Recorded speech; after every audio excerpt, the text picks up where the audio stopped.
1,50,000 రూపాయలు కేంద్ర ప్రభుత్వం ఇచ్చింది. 30,000 రూపాయలు ఎన్ఆర్జీఎస్ కింద తీసుకొని కేంద్ర ప్రభుత్వం డబ్బులతోనే ఆ రోజు ఈ కథ నడిపారు తప్ప రాష్ట్ర ప్రభుత్వం నుంచి ఒక్క పైసా ఖర్చు పెట్టలేదు. ఒకవేళ ఖర్చు పెట్టమంటే చెప్పండి. ఈ రోజు మేము దాంతో పాటుగా 2 లక్షల రూపాయలు పెట్టి రూరల్ ఏరియాలో 3 సెంట్లు, అర్బన్ ఏరియాలో 2 సెంట్లు మీరు ఏవైతే పట్టాలు ఇచ్చారో అవన్నీ వెరిఫై చేసి లబ్ధిదారులకు అడిగి నువ్వు 1 సెంటు కట్టుకుంటావంటే కట్టుకో. నువ్వు కట్టుకోవు నాకు 3 సెంట్లు కావాలని అడిగితే వాళ్ళకు 3 సెంట్లు ఇచ్చి 2 లక్షల రూపాయలు ఇల్లుకు మంజూరు చేసి అందులో ఎస్సీ ఎస్టీ బీసీలు అయితే అదనంగా 50,000 ఇచ్చి ఈరోజు ఇల్లు కట్టాలని మేము ఒక మంచి ఆలోచనతో వెళ్తుంటే మరి మీకు చెప్పండి 2019-24 కేంద్ర ప్రభుత్వం ఇచ్చిన డబ్బులు తప్ప మీ రాష్ట్ర ప్రభుత్వం ఒక పైసా ఖర్చు పెట్టమని చెప్పండి. ప్లీజ్ మంత్రి గారు చెప్పండి. ప్లీజ్ మంత్రి గారు కూర్చోండి. ఎల్ఓపి గారు. అధ్యక్ష, మినిస్టర్ గారు అగ్రికల్చర్ మినిస్టర్ గారు మాట్లాడినప్పుడు 14-19లో ఎవరైతే కట్టుకున్న లబ్ధిదారులు ఉన్నారో వాళ్ళు 19-24లో వాళ్ళకి వచ్చి ఒక బిల్లు కూడా ఇవ్వలేదనే విషయాన్ని సచివాలయం విషయాన్ని చెప్పారు అధ్యక్ష. అది రికార్డులో ఉంది. అది వాస్తవం కాదు అధ్యక్ష. ఎవరైతే 14-19లో ప్రభుత్వంతో ఎవరైతే శాంక్షన్ చేసి అర్హులైన లబ్ధిదారులు ఉన్నారో వాళ్ళందరికీ ఇచ్చారు అధ్యక్ష. ఎవరైతే కాకుండా అర్హత లేని వాళ్ళు ఎవరైతే కట్టుకొని మాకు బిల్లు ఇవ్వాలని అక్రమంగా ఇవ్వాలని చెప్పని ఎవరైతే అడిగారో వాళ్ళకి మాత్రమే ప్రభుత్వం ఆపింది అధ్యక్ష. ఇది వాస్తవం. ఆయనకి మనసాక్షిగా తెలుసు, మాకు తెలుసు అధ్యక్ష. గ్రామాల్లోనూ కానీ ఉన్న రాజకీయ లబ్ధి కోసం, రాజకీయ ఆలోచన కోసం కట్టుకోకంటే ప్రభుత్వాన్ని ఇచ్చిమంటే ప్రభుత్వం ఇది కంటిన్యూ ప్రాసెస్ అధ్యక్ష. ఎవరైనా సార్ మీరైనా మేమైనా ఆ రోజు మీరు ఉన్నారు. ఇప్పుడు ఇది హౌసింగ్ మినిస్టర్ గారు చేస్తున్నారు. ఆయన కూడా ఉన్నారు. మనందరం డిస్కస్ చేస్తాం. మనం క్యాబినెట్ లో కూడా డిస్కస్ చేస్తాం. ఏది ఉన్నారని అంటే కట్టుకున్న వాళ్ళకి ఇస్తే ఎక్కడికి ఇస్తారు, ఎంతమందికి ఇస్తారు? అది వాస్తవంగా ఉన్న అక్కడ ఉన్న ప్రాక్టికల్ తప్ప ప్రభుత్వం వచ్చి దురుద్దేశంతోనో లేకపోతే రాజకీయ కక్షతోనో నేను చూశాను అధ్యక్ష. తమరు వచ్చి సమయం ఒక 5 నిమిషాలు ఒక 2 నిమిషాలు నాకు టైం కావాలి అధ్యక్ష. ఎప్పుడు కూడా గత ప్రభుత్వంలో నా పార్టీ వాడికే నాకు సాయం చేయని చెప్పి ఎప్పుడు మా ముఖ్యమంత్రి కానీ మా ప్రభుత్వం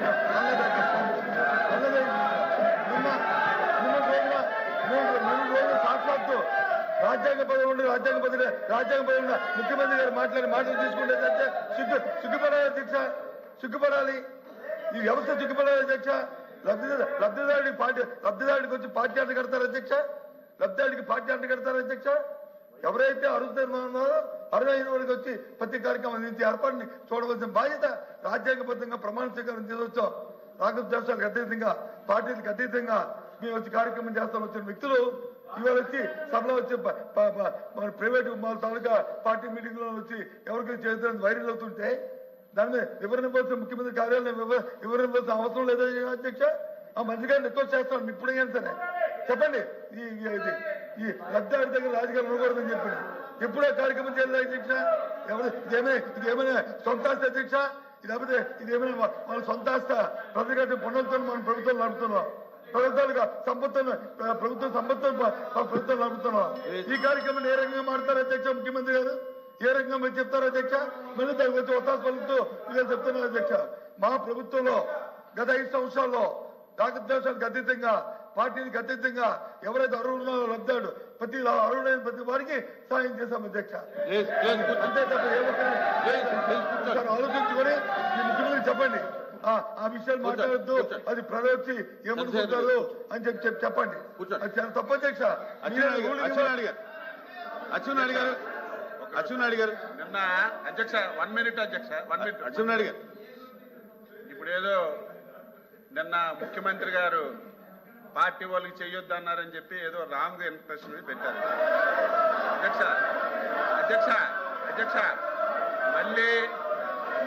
మళ్ళీ అధ్యక్ష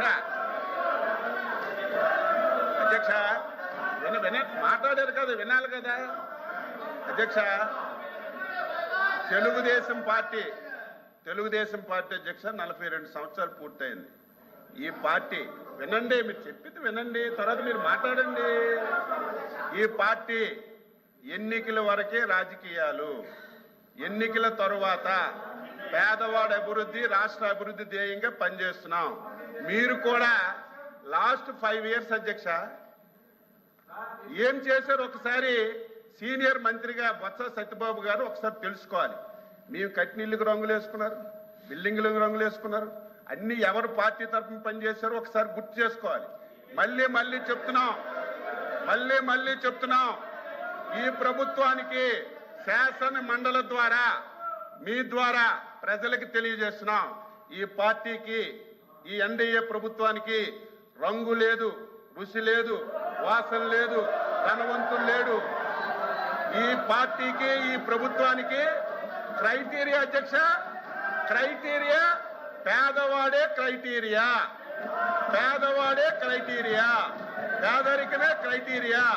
రాజకీయ పార్టీలతో సంబంధం లేదు, కులాలతో సంబంధం లేదు, మతాలతో సంబంధం లేదు. అర్హత కలిగిన ప్రతి ఒక్కరికి అన్ని పథకాలు ఇస్తాం.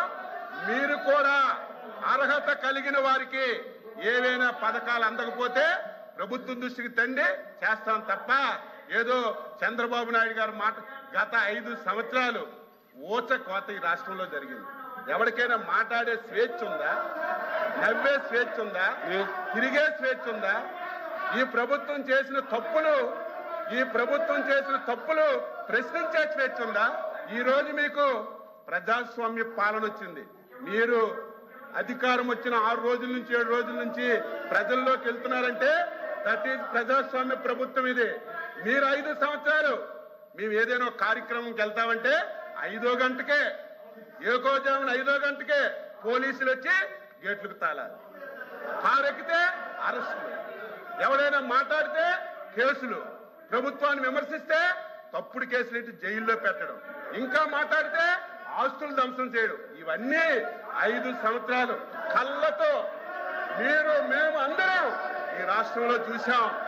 మేము ఈరోజు స్వేచ్ఛగా మీరు వెళ్ళండి, ప్రజాస్వామ్యబద్ధంగా మీ పరిపాలన మేము చేస్తున్నామని మీకు స్వేచ్ఛనిచ్చి మాట్లాడిస్తున్నటువంటి ముఖ్యమంత్రి అధ్యక్ష చంద్రబాబు నాయుడు గారు ఈరోజు మళ్ళీ చెప్తున్నాం, ఈ ప్రభుత్వానికి, ఎన్డీఏ ప్రభుత్వానికి పేదరికమే క్రైటీరియా.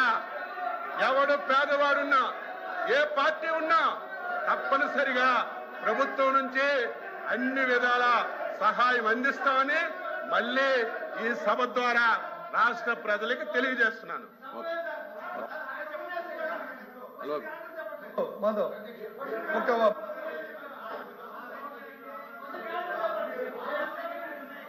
మంత్రి గారు,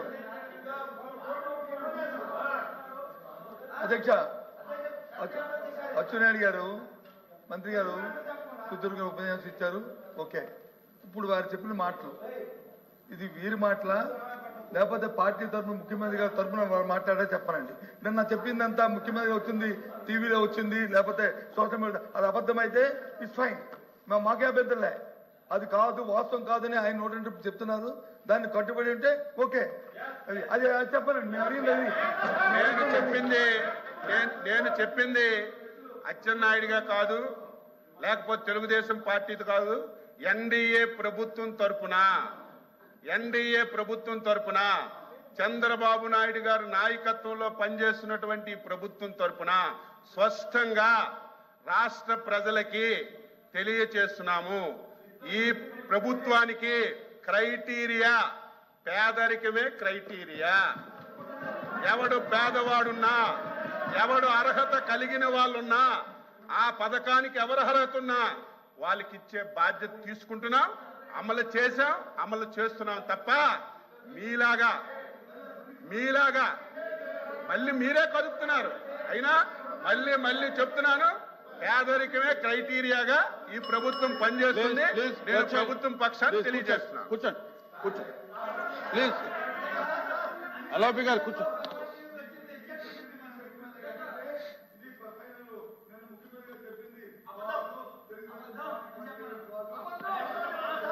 అధ్యక్ష ప్లీజ్ ఓకే ప్లీజ్ అధ్యక్ష,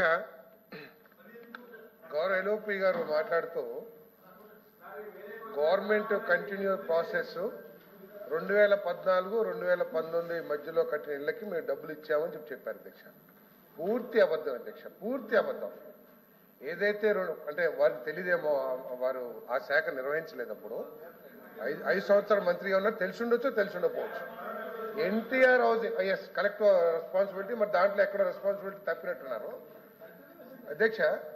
ఎన్టీఆర్ హౌసింగ్ ఏదైతే చంద్రబాబు నాయుడు గారి నాయకత్వంలో 2014-19లో కట్టారో ఆ ఇళ్లకి డబ్బులు ఇవ్వలేదు అధ్యక్ష. ఇస్తానంటే please be on record, I challenge. ఇప్పటికి కూడా 919 కోట్ల రూపాయలు పూర్తి చేసిన ఇళ్లకి ఇవ్వలేదు అధ్యక్ష. ఎన్టీఆర్ హౌసెస్ కి, ఎన్టీఆర్ హౌసింగ్ ఎందుకంటే అధ్యక్ష 2014-19 మధ్యలో 2 స్కీమ్స్ వచ్చినాయి అధ్యక్ష. పూర్తి రాష్ట్ర ప్రభుత్వ నిధులతో చంద్రబాబు నాయుడు గారి నాయకత్వం ప్రభుత్వం ఎన్టీఆర్ హౌసింగ్ నిర్మాణం చేసింది. 2.5 లక్షల రూపాయలు యూనిట్ కాస్ట్ ఎస్సీ బీసీలకి, ఎస్సీ ఎస్టీలకి అదనంగా. తర్వాత చివరిలో 2016-17లో ఏదైతే పిఎంఏవై 1O స్టార్ట్ అయిందో కేవలం కొన్ని ఇళ్లు మాత్రమే కట్టారు అధ్యక్ష. కొన్ని వేలలో అనుకుంటాను, సబ్జెక్టు కరెక్షన్ నా దగ్గర రెడీగా లేదు. ఆ ఇళ్లకి ఇచ్చుంటారేమో, ఎందుకంటే ప్రైమ్ మినిస్టర్ అధ్యక్ష, రాష్ట్ర ప్రభుత్వం నుంచి ₹1 లేదు కదా, కాబట్టి అది డబ్బులు ఇచ్చి ఉండొచ్చు. కానీ ఎన్టీఆర్ హౌసింగ్ కి మాత్రం ఇవ్వలేదని చెప్పేసి నేను మనవి చేస్తాను అధ్యక్ష. తర్వాత ఎవరో గౌరవ సభ్యులు అడిగారు ఎన్ని కట్టారని చెప్పేసి. పూర్తిగా అనా పైసలు రాష్ట్ర ప్రభుత్వ నిధులతో చంద్రబాబు నాయుడు గారి నాయకత్వంలో దాదాపు 4.5 లక్షల ఇళ్లు 2.5 లక్షల రూపాయలు యూనిట్ కాస్ట్ తో ఎస్సీలకి ఎస్టీలకి అదనంగా కట్టించింది గత ప్రభుత్వం అధ్యక్ష. ఈ వైఎస్ఆర్ కాంగ్రెస్ ప్రభుత్వం రాష్ట్ర ప్రభుత్వ నిధులు ఇచ్చింది కేవలం 30,000, అది కూడా రూరల్ హౌసింగ్ కి మాత్రమే ఇచ్చింది అధ్యక్ష. అర్బన్ హౌసింగ్ కి మాత్రమే ఇచ్చింది అధ్యక్ష. చాలా వరకు ఎన్ఆర్ఈ చేసిన వాడుకుని ఇచ్చింది కానీ ఇవ్వలేదు అధ్యక్ష. ఆ నిధులు కూడా 919 కోట్లు ఇప్పటికీ బకాయిలుగా ఉన్నాయి అధ్యక్ష ఎన్టీఆర్ హౌసింగ్. కాబట్టి దయచేసి అంతేకాదు అధ్యక్ష, ఇంకా అన్యాయం ఏంటంటే తెలుసా అంటే ఇల్లు చెప్పారు కాబట్టి చాలా గవర్నమెంట్ బిజినెస్ ఉంది. ఒక నిమిషం, హౌసింగ్ గురించి చెప్పారు కాబట్టి ఇంకొక అధ్యక్ష కోపం వద్దు అధ్యక్ష, రాష్ట్ర ప్రజలకు తెలియాలి అధ్యక్ష. మీకు గౌరవం లేదు కాదు అధ్యక్ష, అధ్యక్ష కోపం వద్దు అధ్యక్ష, ఎందుకంటే వారు మీరు మాట్లాడండి. మంత్రులు మాట్లాడేటప్పుడు మెంబర్స్ ఇన్వాల్వ్ అవుతారు ఎందుకు? కాదు అధ్యక్ష, కూర్చో ఏం మాట్లాడతా అధ్యక్ష. నేను ఎందుకు చెప్పాను అధ్యక్ష? This is no. అధ్యక్ష House is adjourned for 10 minutes. No.